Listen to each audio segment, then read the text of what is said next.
जब से आइल भी गोटी टक बढ़ल छौरी के भाव हाय हाय रे हाय रे हाय रे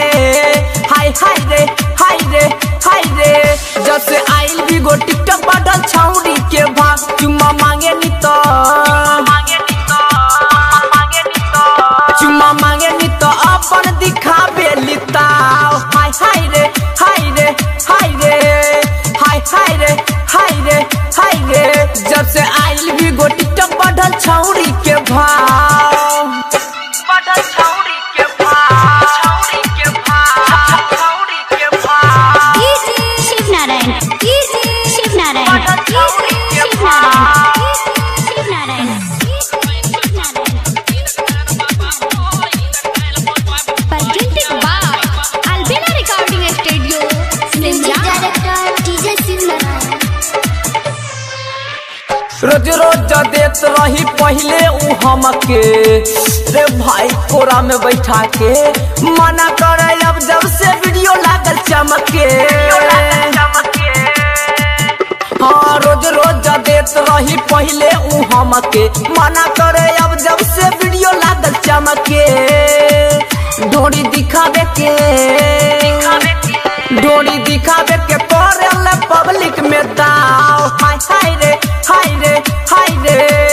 हाय हाय रे हाय रे हाय रे जब से आइल भी गोटी टक बढ़ल छौरी के भाव हाय हाय रे हाय रे हाय रे हाय हाय रे हाय रे हाय रे बढ़ल छौरी के भाव छौरी के भाव छौरी के भाव शिव नारायण शिव नारायण दिन रात रहे भीगो पर लागल रे लाली लगा के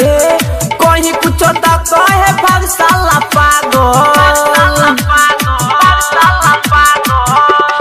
दिन रात रहे टिकटॉक पर लागल कहीं कुछ तो कहे भागशाला पागल यही सोचिए के भइल बा दिलवा में घाव हाय हाय रे हाय रे हाय रे हाय हाय रे हाय रे हाय रे जब से आइल भी गोटी टक बढ़ल छौरी के भाव हाय हाय रे हाय रे हाय रे हाय हाय रे हाय रे हाय रे बढ़ल छौरी के भाव छौरी के भाव छौरी के भाव शिव नारायण शिव नारायण